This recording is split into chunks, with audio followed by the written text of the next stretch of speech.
ये स्टोरी है यीतिंग की, जिसे बदले की आग ने हर्टलेस और फीलिंगलेस बना दिया है। वो लीशेंग की बॉस लिनमैन से अपने डैड की मौत का बदला लेने के लिए जानबूझकर लिनमैन की बेटी जिन्यू के क्लोज होता है। पर जिन्यू एक इनोसेंट और क्यूट लड़की है, तो क्या जिन्यू की अच्छाई उसके लिए यीतिंग के हेट को लव में चेंज कर पाएगी? ये जानने के लिए बढ़ते हैं स्टोरी की तरफ। अगर आपको मेरी वीडियोस अच्छी लगती है तो लाइक और शेयर करना, और हाँ, कमेंट कर ज़रूर बताना। और ऐसी ही नई नई लेटेस्ट वीडियोस देखने के लिए हमारे चैनल को सब्सक्राइब भी कर देना। ड्रामा की स्टार्टिंग में हम देखते हैं कुछ लोग लीशेंग कंपनी के बाहर शोर मचा रहे थे और पैसे देखते ही उठाने लगते हैं। वहीं पे हम यीतिंग को देखते हैं जो अपनी कार से ये सब देख रहा था। तभी वहाँ जिन्यू आती है जो एक लेडी की हेल्प करती है। जब लोगों को पता चलता है कि वो लीशेंग कंपनी की बॉस लिनमैन की बेटी है तो सब उसे मारने लगते हैं। वो अपनी मम्मी की गिफ्ट के पजल पीसेस उठा के भागती है और यीतिंग की कार में घुस के कहती है, प्लीज़ मुझे बचा लो। जब लोग यीतिंग से जिन्यू के बारे में पूछते हैं तो वो मना कर देता है। जिन्यू उसका थैंक यू कर यीतिंग के फ़ोन से अपनी मॉम को कॉल करती है, पर फ़ोन नहीं लगता तो यीतिंग उसे ग्रेवयार्ड में छोड़ के चला जाता है। इनफैक्ट वो अपने डैड की ग्रेव पे आया था। तभी वहाँ से जाओ माओ चला जाता है, पर दोनों एक दूसरे को नहीं देख पाते। जिन्यू को भूख लग रही थी तो वो बन खाने लगी थी। तभी एक जीप की वजह से उसका बन गिर जाता है। वो पहले तो जीप को रोकती है, पर एक लड़के को देख डरती हुई कहती है, मैं उसकी बेटी नहीं हूँ।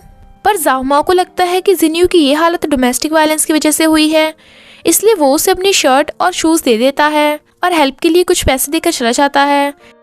टीवी पर न्यूज़ आ रही थी कि लीशेंग के बॉस लिनमैन और उसकी बेटी कंपनी की क्राइसिस आने के बाद से लापता हैं, तो वो डर के मारे वहाँ से भाग जाती है। इधर विली कंपनी के बॉस मिस्टर तैंग की बेटी कियानी की एंगेजमेंट होने वाली थी, वो भी विली कंपनी के सीईओ यीतिंग के साथ। पर यीतिंग ने अपनी रिंग खो दी थी तो कियानी चिढ़ जाती है, क्योंकि यीतिंग के लिए तो ये एंगेजमेंट सिर्फ एक बिजनेस था। जिन्यू अपनी मॉम लिनमैन के लॉयर से मिलने आती है, पर इतना वेट करने के बाद भी वो लॉयर जानबूझकर वहाँ नहीं आता और यीतिंग ने अपने असिस्टेंट को जिन्यू के पीछे लगा रखा था, जो उसे जिन्यू की पल पल की खबर देता है। और फिर वो जिन्यू का फ़ोन और पजल पीसेस उठा लेता है। जिन्यू की मॉम लिनमैन पर आरोप था कि उसने लीगल काम किए हैं, पर जिन्यू को पूरा भरोसा था कि उसकी मॉम ने कुछ भी गलत नहीं किया, क्योंकि डैड की मौत के बाद से ही मॉम ने ही अपने हार्डवर्क से लीशेंग कंपनी को संभाला था। होटल का रेंट काफ़ी ज़्यादा था, इसलिए वो रात में वहाँ नहीं रुकती और रोते रोते रास्ते में ही सो जाती है। नेक्स्ट डे भी उसकी मॉम का फ़ोन नहीं लग रहा था। तभी एक लड़का जो खुद को उसका हाई स्कूल क्लासमेट बताकर अपनी कंपनी में जॉब देने के लिए ले जाता है, जो असिस्टेंट यीतिंग को बता देता है। वो मना करती है तो वो ज़बरदस्ती करने लगा था, तो वो वहाँ से भागने लगती है। यीतिंग जो वहाँ मीटिंग के लिए आया था तो वो उसके पीछे छुपकर उससे हेल्प मांगती है, पर वो उसे छोड़कर चला जाता है। पर उस लड़के को जिन्यू के साथ ज़बरदस्ती करते देख यीतिंग खुद को जिन्यू की हेल्प करने से नहीं रोक पाता और उस पर गुस्सा करता है। पर फिर वेट करने को बोलकर उसके लिए कपड़े लाने वाला था, पर वो भाग जाती है और फिर पछताती भी है। एक आदमी एक लड़की के साथ बदतमीजी करने लगा था तो जिन्यू उस आदमी को मारने लगती है। वो उसे गिरा देता है तो वो लड़की उस आदमी को भगा देती है। उसे रोता देख वो लड़की, जिसका नाम जाओ है, उसे अपने साथ खाने के लिए ले जाती है और वहीं पे यीतिंग भी छुप के ये सब देख रहा था। इधर जाओ जिन्यू को अपने घर पे रहने के लिए ले आई थी, तो वो जाओ को हक करके उसका थैंक यू करती है। तो जाओ से बताती है कि मैंने अभी तक इस मंथ का रेंट नहीं पे किया, हम दोनों हाउसमेट हैं तो हम दोनों को हाफ हाफ रेंट पे करना चाहिए, इसलिए मैंने तुम्हारे लिए जॉब ढूंढ दी है। और उसे एक रेस्टोरेंट में ले जाती है वेट्रेस की जॉब के लिए। और फिर उसे पता चलता है कि उस रेस्टोरेंट के बॉस कियानी है, जो जिन्यू की हाई स्कूल क्लासमेट थी। कियानी का फियांसे यीतिंग भी वहीं पे था। कियानी इतनी स्पीड से डिशेस के नाम बोलती है कि जिन्यू जल्दी जल्दी लिख ही नहीं पाती, इसलिए वो रिपीट करने को कहती है, पर कियानी नहीं करती। तो यीतिंग सारी डिशेस के नाम रिपीट कर देता है। ये देख कियानी चिढ़ जाती है कि वो उसकी हेल्प क्यों कर रहा है।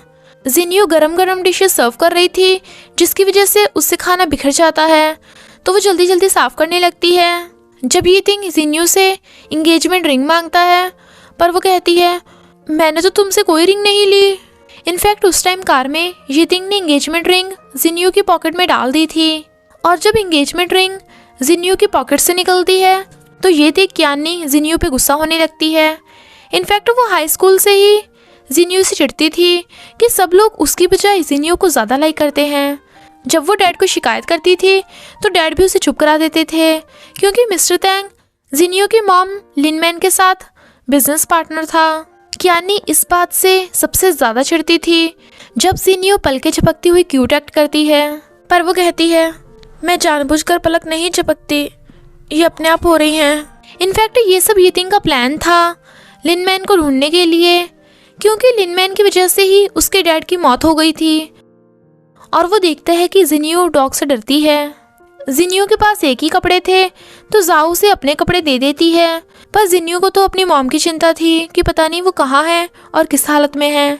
लैंडलॉर्ड को देख जाओ छुप जाती है, पर डॉगी को देख जिन्यू डर के मारे भाग पड़ती है। तभी वो किसी से टकरा जाती है और वो था यितिंग जो कहता है फिर से तुम, और दोनों एक दूसरे को देखने लगते हैं। पर वो डॉग से डर रही थी, उसे बार बार पलके झपकते देख वो कहता है क्या तुम मुझसे फ्लर्ट कर रही हो।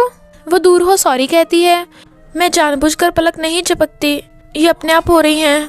पर डॉग की आवाज़ सुन डर जाती है क्योंकि बचपन में उसे डॉगी ने काट लिया था और तभी से वो डॉगी से डरती है। जाओ की पैंट फटने पे वो सैड थी क्योंकि उसके पास और कपड़े नहीं थे, पर फिर भी जितिंग का थैंक यू करती है, पर वो इसे कोइंसिडेंस बोलकर चला जाता है। जाओ लैंडलॉर्ड से छुप रही थी क्योंकि उसके पास रेंट देने के लिए पैसे नहीं थे। क्यानी जिन्यू को जॉब पर रख लेती है तो वो उसका थैंक यू करती है। क्यानी कहती है आंखें फाड़ कर क्या देख रही हो। वो कहती है सॉरी, तुमने पलक झपक कर क्यूट एक्ट करने को मना किया था ना, तो इसलिए। क्यानी के कहने पर मैनेजर फास्ट डिशेस की एक लंबी सी लिस्ट बता देता है, पर जिन्यू ने तो डिशेस के नाम याद कर लिए थे, यानी क्यानी का प्लान तो फेल हो गया था। यितिंग जिन्यू को कपड़े देने वाला था, पर क्यानी उसे खींचकर बाहर ले आती है और अपनी रिंग डस्टबिन में फेंक कर कहती है तूने मेरी रिंग चुराई थी ना, तब मुझे ढूंढ के दे। वो कहती है मैंने नहीं चुराई थी। क्यानी कहती है तुझे जॉब चाहिए या नहीं। जाओ के रेंट पे करने की बात याद आते ही जिन्यू हाँ करती है और डस्टबिन में से रिंग ढूंढने लगती है, पर यितिंग मैनेजर को क्यानी की रिंग ढूंढने को बोल देता है तो क्यानी चिढ़ जाती है, पर यितिंग जिन्यू को हटाकर उससे कपड़े दे देता है तो वो थैंक यू कर चली जाती है, पर क्यानी तो पूरे गुस्से में थी। और इसी के साथ पार्ट 1 का एंड हो जाता है। बस थोड़ा सा इंतज़ार करना, फिर मिलेंगे नेक्स्ट पार्ट में।